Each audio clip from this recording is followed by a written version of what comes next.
Boa noite, boa noite. Michela Mendonça, João Clécio também está aí, Hugo Chaves, Geraldo, Augusto. Vamos aguardar aí a Leila, meu amigo Igor também está aí, a Z Construções Felipe Soares. Muita gente entrando. Amanhã vou ter uma live privada com o Felipe Soares para os alunos do curso de Orçamento de Obras.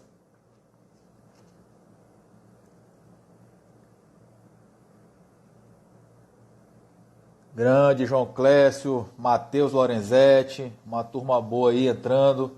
Hoje a gente vai falar um pouco sobre oportunidades nas áreas de engenharia, arquitetura, para engenheiros e arquitetos, nas áreas de orçamento de obras e também de avaliação de imóveis, com a grande Leila Brito. Ela estava com uma dificuldade de entrar aí na live. Vamos ver se ela consegue entrar. Deixa eu ver aqui se ela falou alguma coisa.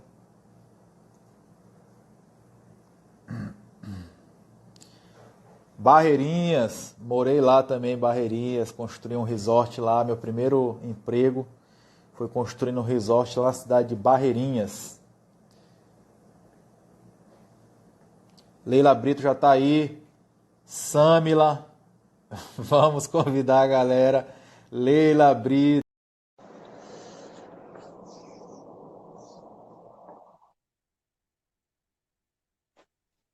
Uhul, consegui! Boa noite! E aí, Leila, tudo bem? Tudo bem com você? Boa noite, pessoal! Deixa eu abaixar um Tudo pouquinho que ficou muito tranquilo. alto.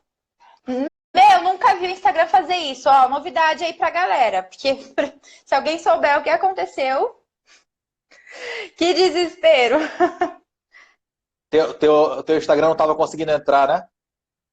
Travou. É, ele não tava entrando, é como se eu tivesse, é como se eu fosse bloqueada. Simplesmente ele me bloqueou e eu não consegui entrar. Nunca vi isso, gente. Para quem trabalha com as Grande, redes sociais, a gente sempre tem que ter uma segunda alternativa, viu? com certeza. Ó, o grande Vinícius Lorenzi está aí também, Felipe Soares, galera toda. Valeu, pessoal. Muito obrigada pela parceria. Muito bom. Murilo, muito obrigada por você ter aceito o meu convite. Embora eu esteja embaixo, gente, quem convidou fui eu, tá? Eu convidei o Murilo. Para quem chegou depois, tá travando, eles estão falando. Você tá me vendo bem? Eu tô, tranquilo. Tá. Então pode ser que se estiver travando a pessoa, sai e volta, fazendo favor. Que eu já fiquei preocupada se não é o meu. É, Murilo, eu te convidei, a gente conversou um pouquinho pelo WhatsApp, porque o meu intuito é trazer para essa galera diversidades de nicho. E eu vejo quanto eles têm dificuldade para conseguir assimilar onde é que eles podem trabalhar, eles não conseguem visualizar. E eu já passei por isso, acredito que você também possa ter passado. E já que a gente tem esse poder de influenciar, de inspirar, de trazer informação, eu falei assim: bom, vou trazer os meus amigos, vou trazer os meus parceiros, pessoas que eu sei que vão trazer conteúdo legal para essa galera. E eu comecei por você e quero trazer cada vez mais gente, inclusive toda essa galera que tá mandando abraço aqui pra gente. E diante disso, eu quero deixar você à vontade para explicar para esse pessoal a sua trajetória, a sua história, como que se faz para ser um engenheiro, não só os temas que a gente colocou, né, avaliação e orçamento, mas você também é concursado. Acho que você também pode abordar um pouco desse tema com essa galera, principalmente para os meus seguidores. Quem ainda não segue, gente, aqui em cima, ó, só seguir o Murilo. Muito conteúdo legal para vocês estudarem aí nesses dias ociosos. Bem, vamos lá, Leila. Estamos aqui com muita gente aí, o pessoal já pedia, né? Porque a gente geralmente fazia live no mesmo dia, e o Pois é, pessoal, por que que a gente não fazia uma junto e deu certo? que Bem, bom, deu certo. eu comecei a minha carreira como grande parte dos profissionais de engenharia, que assim, a gente, na faculdade, a gente fica muito bitolado a achar que engenheiro só faz obra e projeto, né? A gente sai muito com essa visão. E não foi diferente comigo. No caso, na verdade, eu comecei fazendo obras, né?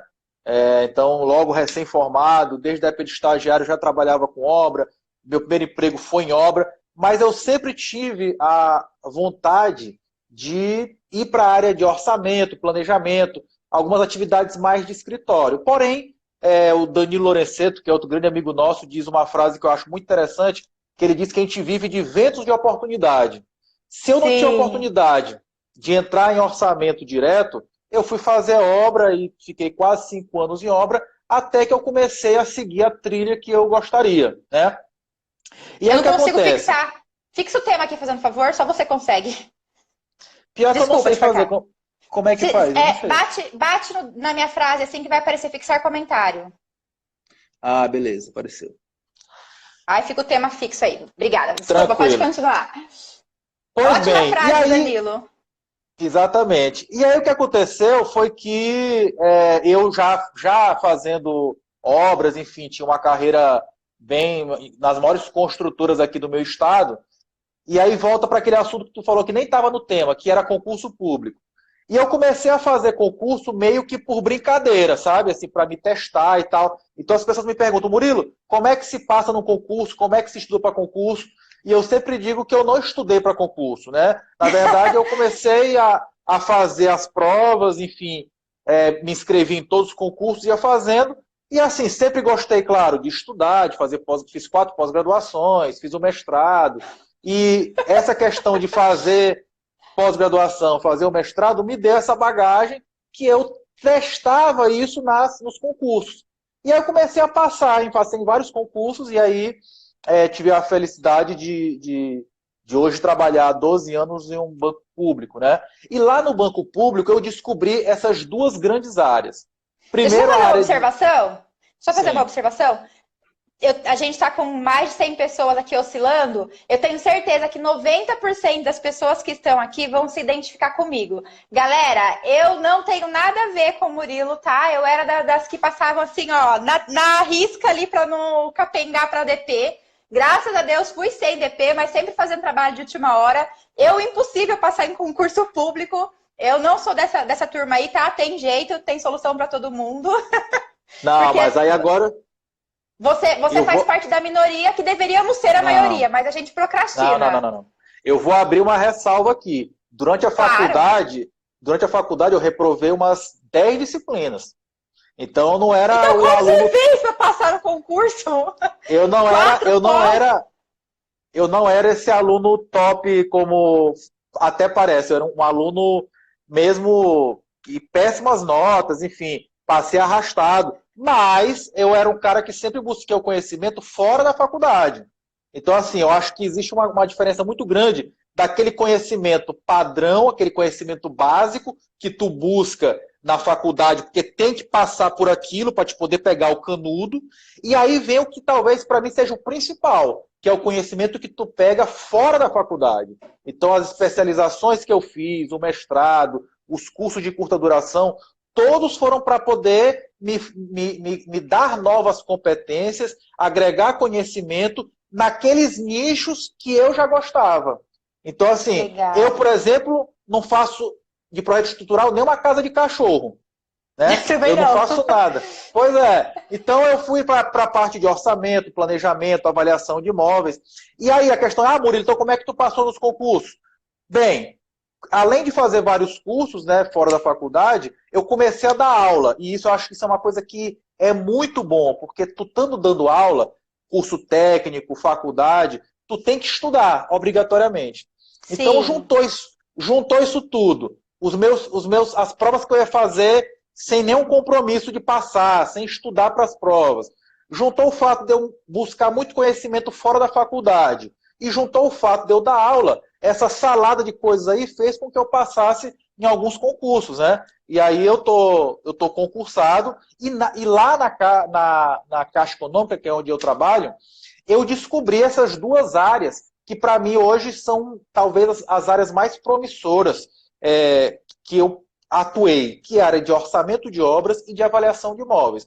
Exatamente pelo fato de que são áreas marginalizadas dos cursos de engenharia e arquitetura. Ou seja, quando tu estuda orçamento de obra na faculdade, geralmente é uma parte de uma disciplina, ou seja, tu não tem uma disciplina só de orçamento, E a avaliação de imóveis, então, essa que a pessoa nunca nem viu. Só para te ter uma ideia, Leila, 70% dos meus seguidores acham ainda que fazer avaliação de imóvel é coisa de corretor.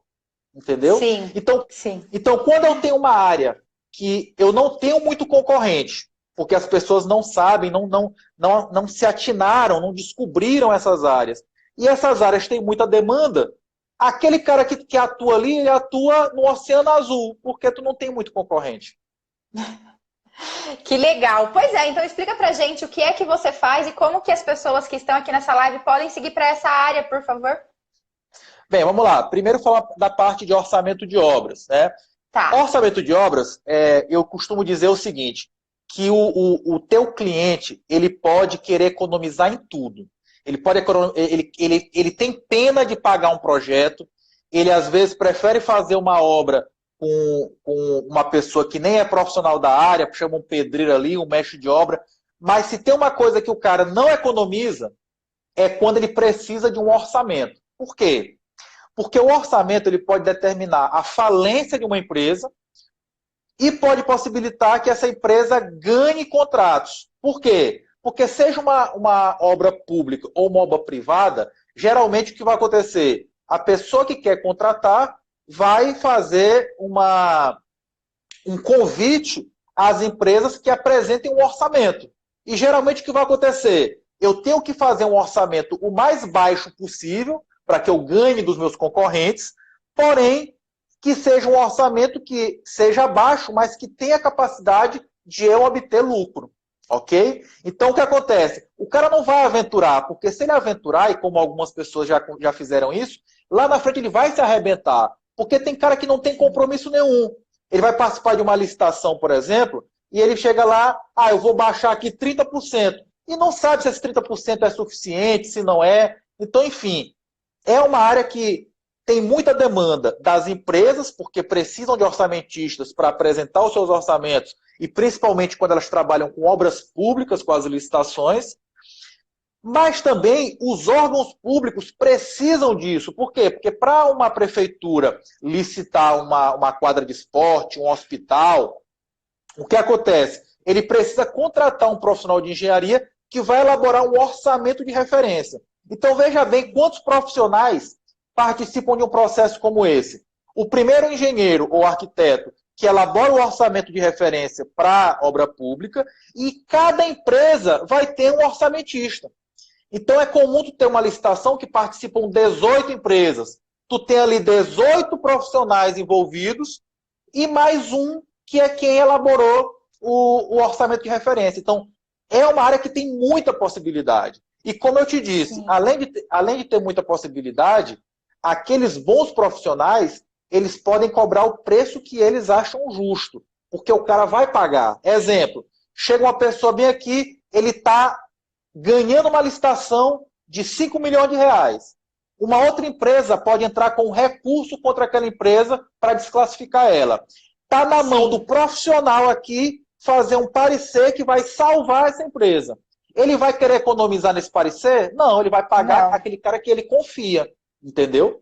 Então, essa é a área de orçamento de obras. E só para dar um aviso aí para os teus seguidores, Leila, nós estamos com o meu workshop, eu liberei, eu tinha feito um workshop, né? E eu liberei esse workshop novamente para o período da quarentena. Então, a galera que quiser aí gratuitamente assistir 6 aulas de orçamento de obras, depois é só ir lá no meu perfil. Pois eu também quero. Quando você se fala com relação a esse tipo de profissional, eu já trabalhei com licitação, tenho uma experiência com licitação aí que foi até o pico que eu quebrei e comecei do zero. Tomei um tombo de 200 mil em um projeto de bombeiro, justamente porque eu não fui com orçamento. Quando entra com o edital, quando o profissional de fora que vai entrar no processo do órgão público. Quando ele entra no processo do órgão público, no edital exige, se tem que ter o orçamentista, como que funciona essa etapa? Eu não entendi. Olha só que privilégio nosso, Leila. Olha quem está assistindo nossa live aí, Aldo Dorea Matos. É simplesmente o cara que escreveu os principais livros aí de orçamento, planejamento de obras. Então, estamos bem prestigiados aí. Sim, não, a nossa live tá super bombada. Muito obrigada pela participação de todos, gente. Espero sempre que vocês busquem conhecimento. É para isso que nós estamos aqui. Bem, vamos lá. Então, o que acontece é o seguinte, Leila. Por exemplo, uma prefeitura ou o governo do estado quer fazer uma construção de um hospital ou de uma quadra de esportes, né? O que Tá. acontece? A primeira coisa que ele vai contratar é um projeto. Aí, esse projeto vai precisar de um orçamento, que é o orçamento base. Seria aquele orçamento, a referência. O órgão público espera gastar até aquilo, tá certo? Uhum, Aí, o que certo. acontece? As empresas interessadas em fazer aquela obra terão que cumprir uma série de exigências que são Sim, descritas no edital. Por exemplo, sim. quais são as exigências? Lógico, exigências legais, né, que ela é uma empresa constituída, exigências em relação a que ela prove que não tenha débitos trabalhistas, fiscais, etc. Também é exigido dessa empresa que ela demonstre que ela tenha certa experiência, né? Ou seja, que Um ela acervo, né? já fez obras similares. E aí, cumprida essa fase inicial, que seriam as exigências básicas, cada empresa interessada vai elaborar uma proposta de preços com base Uhum, naquele orçamento de referência. Porém, o que certo. acontece? Vai ganhar essa obra, vai ganhar esse contrato aquela empresa que, fazendo todo esse procedimento da forma correta, apresente um menor valor. Então, por isso que eu disse que cada empresa terá que ter o seu orçamentista, que vai elaborar essa proposta de preços, fazer as pesquisas de preço no mercado, elaborar as composições de custo, fazer o cronograma físico-financeiro, para chegar no menor valor possível. E essa empresa, então, assinará o contrato. Agora, qual é o grande problema? Eu tenho que apresentar o menor valor, mas que a minha empresa consiga executar a obra e ter lucro. Porque ninguém quer pagar para trabalhar, não é Foi verdade? aí que eu errei. Foi aí que eu errei. Paguei para trabalhar. Exato. Pois é. Muito obrigada por responder a minha pergunta. A parte de licitação você também ensina? Sim, sim. Porque assim, não tem como eu falar de orçamento de obras sem falar de licitação. Porque assim, existe o orçamento de obra privada e o orçamento de obra pública. O orçamento de obra privada, ou seja, se uma pessoa física, uma empresa, quer contratar a tua empresa para fazer aquela reforma, aquela construção, o procedimento é bem mais simplificado. Por quê? Porque tem muito menos exigências, né? Sim.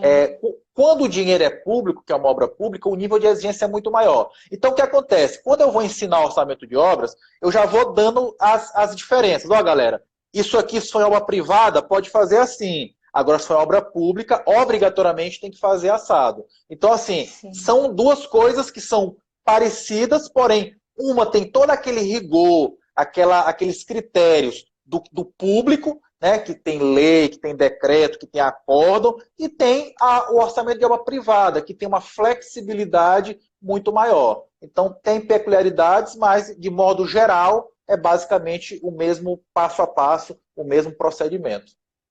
Legal. Nossa, bastante gente aqui. Praticamente todos os meus alunos. Júlia, parceira minha arquiteta. Gente, sigam o perfil do Murilo. Sem sombra de dúvidas, vocês vão aprender muita coisa aqui. Murilo, sabe que eu trabalhei por muito tempo dentro da prefeitura? Eu era engenheira de obras, então eu acompanhava o engenheiro da Caixa. E sempre quando marcava a auditoria, meu bem, eu tremia na base, né? Porque você sabe, obviamente, mas para quem não sabe, eu fazia as obras públicas, então eu assinava a RT de fiscalização. Para obra pública, normalmente no edital pede RT de projeto, RT de execução e RT de fiscalização. E aí eu assinava como diretora de obras, eu assinava de fiscalização. Só que a de fiscalização, embora pareça algo... Ah, só vai fiscalizar? Gente, não. Na norma, quem toma a bucha é a fiscalização, porque a fiscalização precisa fiscalizar o projeto e precisa fiscalizar a execução. Se deu errado, é a fiscalização que vai. E ainda, vinha esses engenheiros com a cara de marrento igual do Murilo, chegava lá e fazia... me explica isso aqui. Aí queria ver cadê bueiro, queria ver o asfalto. Se o asfalto estiver fissurado, eles mandam voltar. E do outro lado está o secretário. A gente precisa de dinheiro. O secretário de obras, né? Ou o prefeito, ou então o de finanças. Aí a gente precisa de dinheiro. Vai lá, dá um jeito, libera aquilo. Leva ele para almoçar e fala para ele a verdade. Ele tem que liberar pra gente. Tipo aquele jeitinho brasileiro, né? E eu trabalhei com isso por muito tempo, mas com esse meu jeito extrovertida, sempre fiz amizade com todos eles até hoje. Não trabalho mais na prefeitura, mas até hoje aprendo muito. E quando você me contou que você também era, na hora eu me identifiquei, porque trabalhei por muito tempo do outro lado, né? Eu trabalhei de quem fez a licitação, quem mandava o edital da prefeitura e quem recebia os fiscais. É muita coisa para a gente trabalhar, né? Exatamente. E uma coisa importante que tu falaste, Leila, e eu gosto sempre de ressaltar isso muito para os meus alunos, é da importância e da responsabilidade que a gente tem quando a gente assina qualquer coisa e tem lá o nosso carimbo, o nosso CREA, o nosso CPF.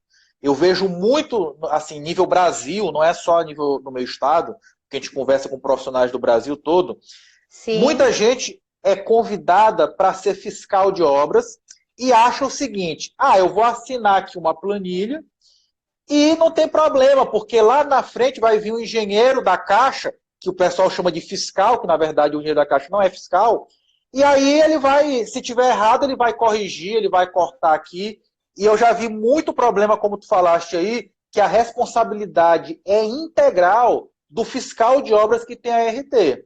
Então, assim, é muito cuidado, porque vocês aí que estão assistindo a gente, com certeza, serão convidados em algum momento para, não, cara, assina isso aqui para mim, que é só uma RT de fiscalização, porque eu preciso liberar uma grana ali naquele banco, etc e tal. E olha só, quando tu assina uma RT de fiscalização, você está dizendo o que ao assinar a planilha?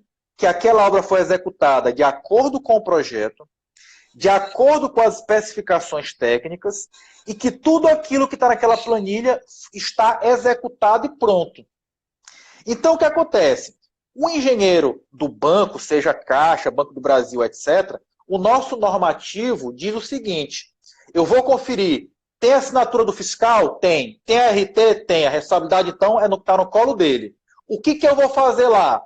Eu vou verificar se o que ele assinou está executado. Porém, eu não vou medir a obra.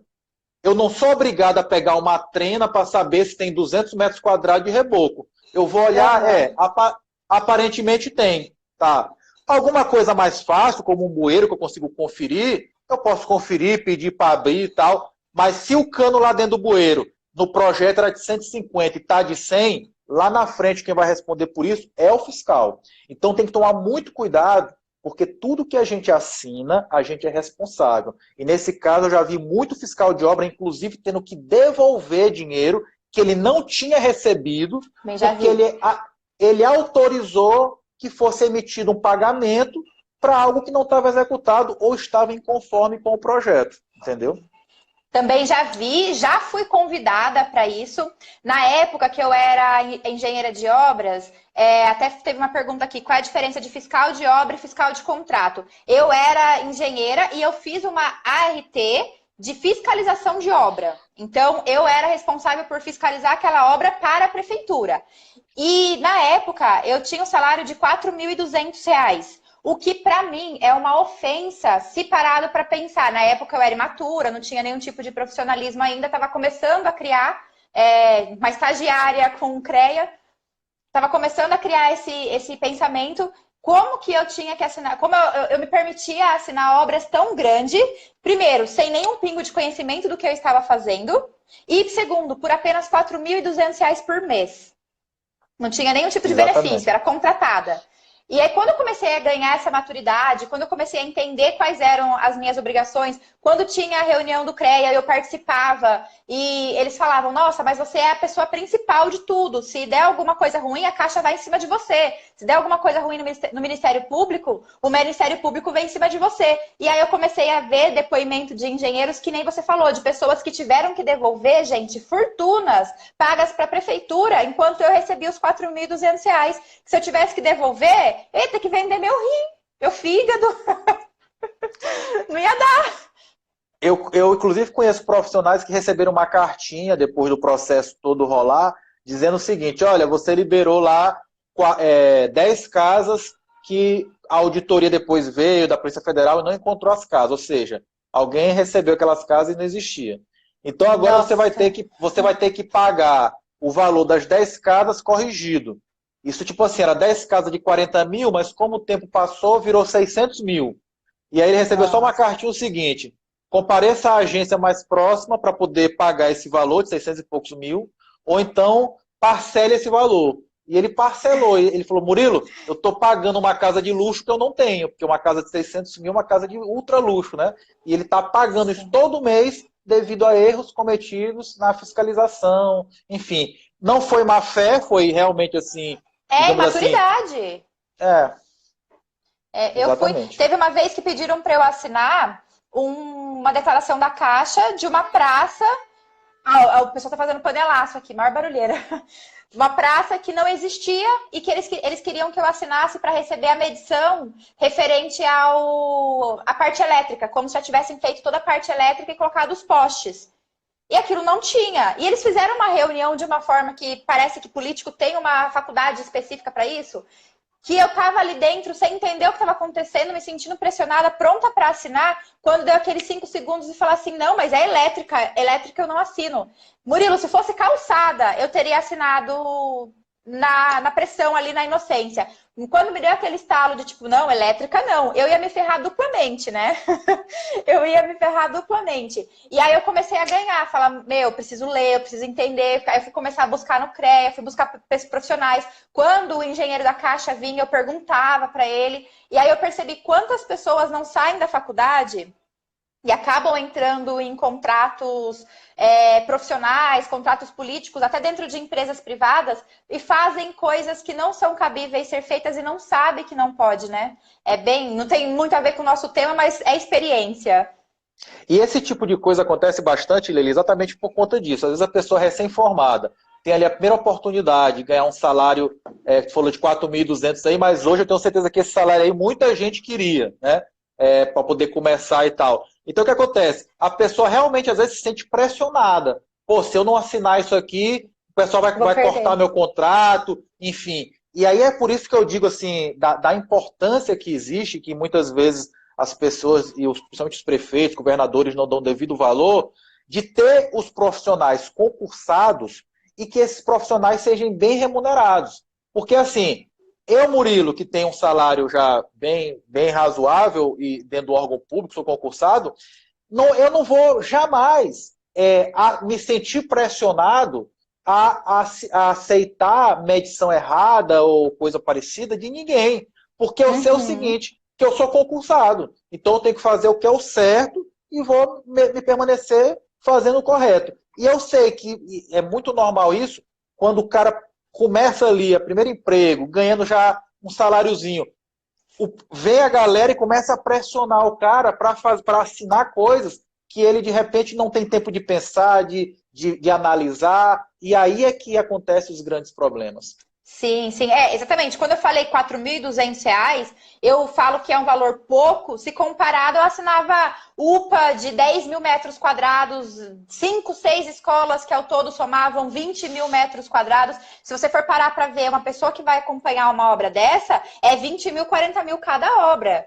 E É. aí eu levava 4.200. Então, comparado à proporção da complexidade da minha responsabilidade técnica, o valor que eu ganhava, que eu recebia, era baixíssimo, né? E justamente por muito tempo, eu fiquei 4 anos na prefeitura, dou graças a Deus por isso, sou a profissional que eu sou hoje, o tanto que eu aprendi foi lá dentro, mas realmente eu me sentia pressionada. Ah, você tá aqui, você tem um cargo, para quem não sabe, diretora de obras, acima de mim era só o secretário e depois o prefeito. Então eu tinha um cargo alto, um cargo de relevância, eu tinha um nome, um status a zelar. Eu não queria perder aquilo. E para eu estar ali, eu tinha que responder coisas altíssimas, como, por exemplo, participar de reunião com o governador e ter que explicar o projeto para o governador. Eu não queria perder isso. E aí, quando se pensa na proporção do salário para a responsabilidade, cara, era pouquíssimo, pouquíssimo. Com certeza.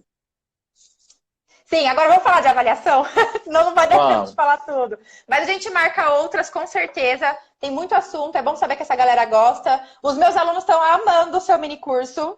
Eles receberam ele na segunda-feira, já começaram a assistir. Ainda pegou essa época aí que tá dando tempo? Vários elogios. Pois é, essa época aí, né, veio para fazer com que a gente começasse a ter outras prioridades, né? A gente Sim. vivia num mundo tão corrido e agora o mundo deu uma pausa em todo mundo, né? Fica em casa, fica com a família, prioriza Pois é. organizar as coisas, estudar, enfim. Vamos lá. Exato. Avaliação de imóveis. A avaliação de imóveis, eu costumo dizer que é uma área co-irmã do orçamento. Só que tem uma grande diferença. Que se o orçamento eu estou fazendo uma estimativa de custo, uma expectativa de custos para algo que ainda não existe, eu tenho só um projeto do que vai ser uma obra, então eu vou lá calcular quanto é que vai custar essa obra. A avaliação de imóveis é para eu calcular o preço de algo que existe. E quando é algo que existe, a gente tem que pensar que não está diretamente relacionado com não está diretamente relacionado com o custo. Porque uma coisa é custo, a outra coisa é valor de imóvel, valor de venda. Por exemplo, eu construo uma casa e gasto 70 mil. Só que essa casa no mercado não vale 70 mil. Ela vale 140 mil. Por quê? Porque o mercado imobiliário, naquela região, já verificou que as pessoas estão dispostas a pagar naquela casa, naquele padrão, 140 mil. Beleza? Então, o que acontece? A avaliação de imóveis é isso. E por que é uma outra área que é muito demandada? Porque é o seguinte, cada transação imobiliária, ou seja, cada pessoa que quer comprar um imóvel ou quer vender um imóvel, vai precisar de um financiamento. E esse financiamento, para sair, o banco, para emprestar o dinheiro, ele quer saber o seguinte, rapaz, se essa pessoa que está querendo comprar não pagar mais esse financiamento, eu vou ter que leiloar esse bem. Quanto é que esse bem vale para eu poder, instituição financeira, recuperar o meu dinheiro? Então, o que acontece? Cada financiamento vai gerar, no mínimo, uma avaliação.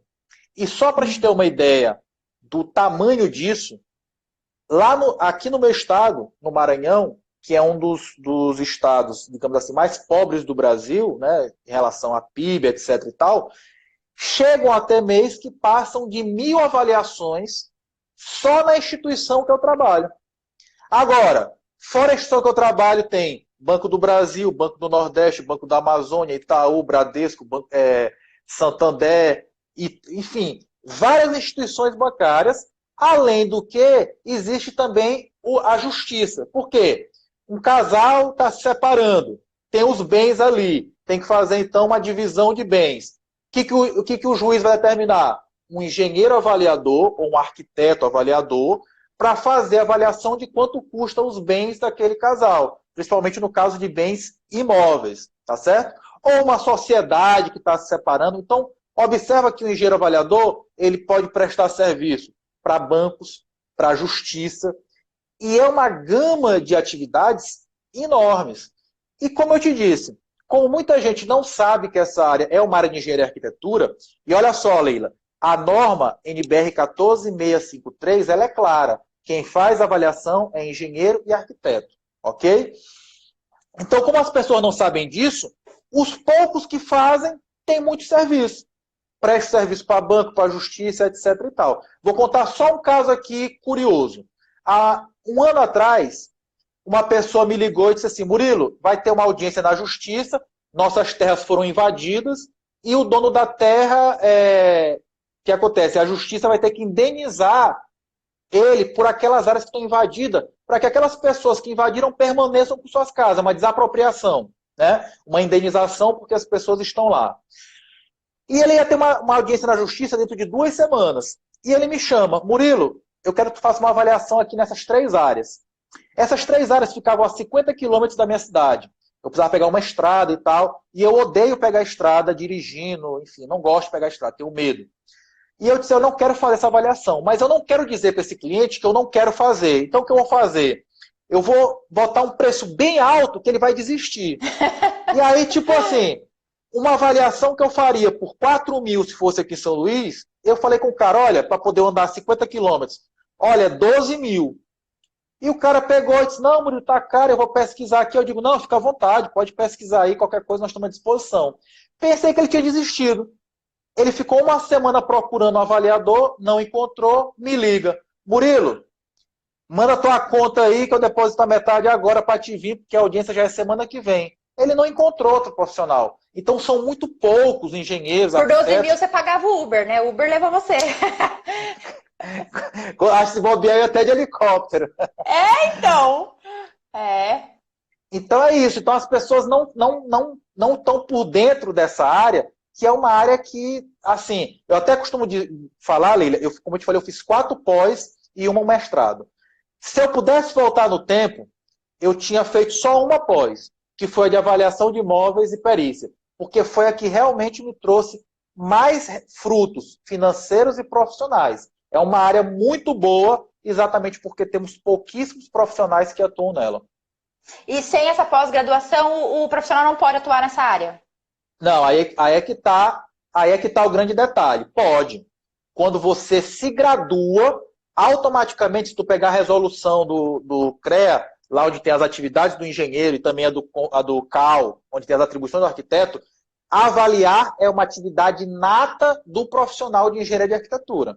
Só que qual é o grande problema? Primeiro, ninguém sai sabendo isso. Nem fala. Segundo, não existe nenhum livro, eu posso te dizer o melhor livro aqui que eu acho na área de avaliações, tu vai conseguir ler até a página 15. Dali para frente tu não entende mais nada, porque vai envolver estatística avançada e etc e tal. A norma também não é nem um pingo didática. Então o que acontece? Obrigatoriamente eu vou ter que fazer alguns. Eu não estou obrigado a fazer uma pós, mas pelo menos alguns cursos eu sou obrigado a fazer, senão eu não consigo sair do lugar. Sim. A pós de avaliações e perícias, ela já é completa, ela já vem com tudo, é uma opção. Mas se a pessoa quer começar na área, ela pode fazer um curso básico para que ela entenda dos tipos de avaliação, da metodologia.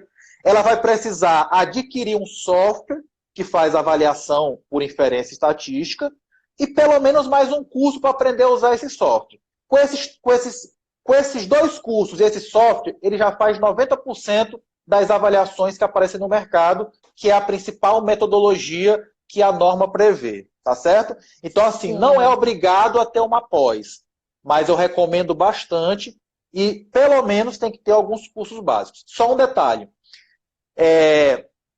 Para prestar serviço para bancos, os bancos pedem, exigem que, além do título de engenheiro ou arquiteto, tu tenha pelo menos um curso de 20 horas. Então, é uma exigência dos bancos.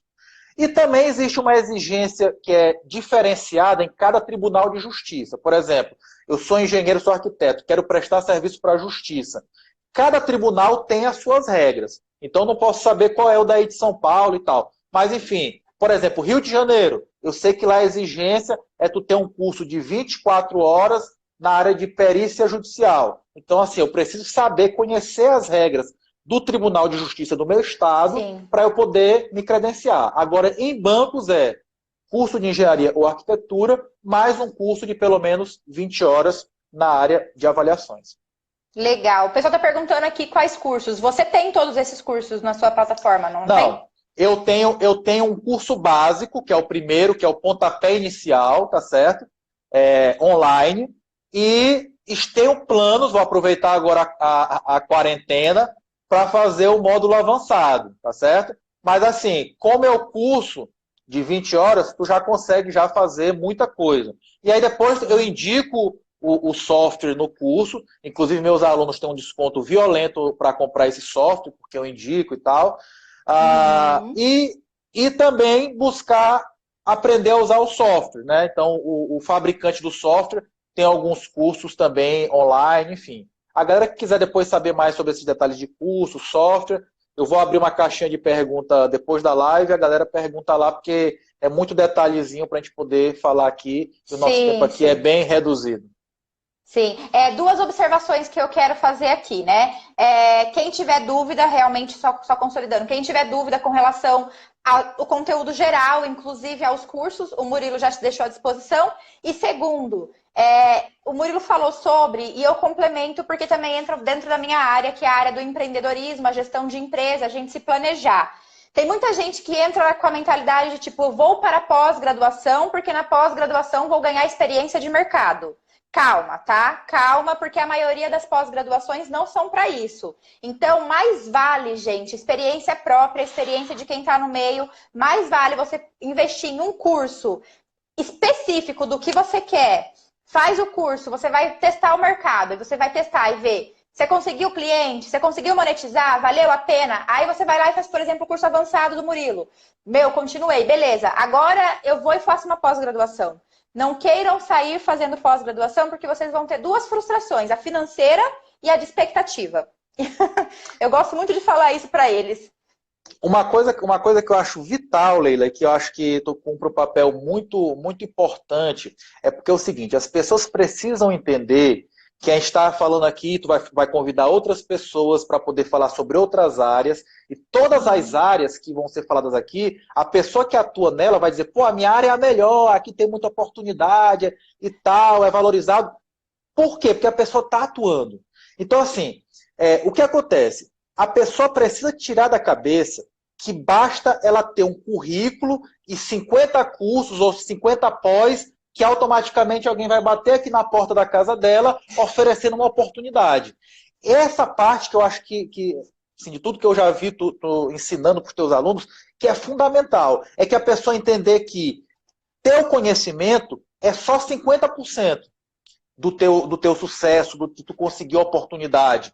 Os outros 50% é tu ter uma rede de relacionamentos interessante, é tu saber se vender, é tu saber fazer o teu marketing. Então não adianta a pessoa fazer o curso de orçamento, o curso de avaliações, botar no currículo e ficar mandando o currículo toda vez que receber uma oportunidade no WhatsApp. Não adianta. Ela tem que pegar e descobrir o seguinte, tá, quem é que contrata isso? Eu vou lá, vou bater na porta lá, vou tomar chá de cadeira, mas eu tenho que chegar lá, vender meu peixe, explicar, conhecer pessoas da área, para que essas pessoas vão me dando o caminho das pedras. Enfim, sim, quanto mais eu tiver rede de relacionamento profissional e quanto mais eu tiver essa ousadia de não ter vergonha de correr atrás, de fazer o meu marketing, se eu não tiver isso, não adianta eu ter um currículo excelente. Então isso eu acho que é fundamental e quando eu vejo tuas apresentações, tuas lives, etc., eu acho que isso daí é fundamental para que a pessoa bote na cabeça. Que por isso que a gente se uniu. Exato. Por isso que a gente se uniu, exatamente. Muito obrigada pelas suas palavras, eu fico feliz com isso, né? Eu já falei que eu sou sua fã várias vezes. A primeira vez que o Murilo mandou mensagem para mim, eu nem acreditei. Quando eu encontrei com ele em Porto Seguro, então eu demorei uns 5 segundos para conseguir entender o que eu estava vendo.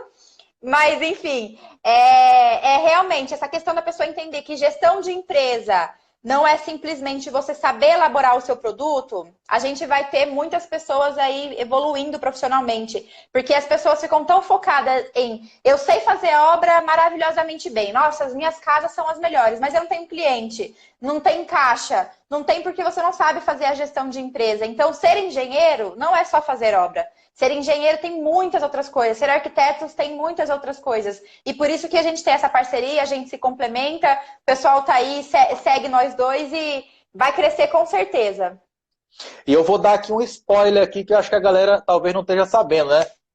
Para o pessoal aí que não está sabendo, eu convidei a Leila e a gente está com um projeto aí saindo do forno de fazer uma pós-graduação que vai envolver engenharia e empreendedorismo. Então, vai ser uma pós de empreendedorismo e gestão de escritórios de engenharia e arquitetura, onde a gente vai querer exatamente passar para vocês tanto a parte técnica, né, como fazer um orçamento, um pequeno projeto, etc. e tal, mas fundamentalmente como vender esse projeto, como conquistar clientes, como montar um plano de negócio, como gerir a sua pequena empresa. Então, isso aí está saindo do forno e qualquer momento aí vai chegar na sua cidade, pode ter certeza. Vai sim, vai ser um prazer imenso. E ao contrário do que eu falei anteriormente sobre pós, essa pós que o Murilo está desenhando é justamente para trazer prática, para trazer vivência. Então, não vai ser, o objetivo dela não vai ser acadêmico, fazer profissional virar professor. Vai ser trazer experiência de mercado, prática, que é o que a gente faz nas redes sociais hoje, agora em forma de pós-graduação. Manda o link da matrícula. Calma, gente. O pessoal, mas já até falando com o pessoal, as pessoas que já tiverem interesse de conhecer um pouquinho, também podem perguntar lá para mim no meu direct, que eu já posso já divulgar o programa, etc e tal, e já vamos começar a anunciar as cidades que vão começar as matrículas. Então, a galera que quiser saber sobre essa pós específica de empreendedorismo e gestão de escritórios de engenharia e arquitetura, também pode mandar depois lá um direct, que a gente vai falar mais sobre isso lá no meu perfil, beleza? É isso aí, muito obrigada, meu querido. Foi um prazer imenso essa live bombástica aqui. Muito obrigada por todos vocês que participaram. Estou à disposição para qualquer dúvida que vocês venham a levantar. Com certeza faremos muitas outras lives, é só acertar nossas agendas aqui.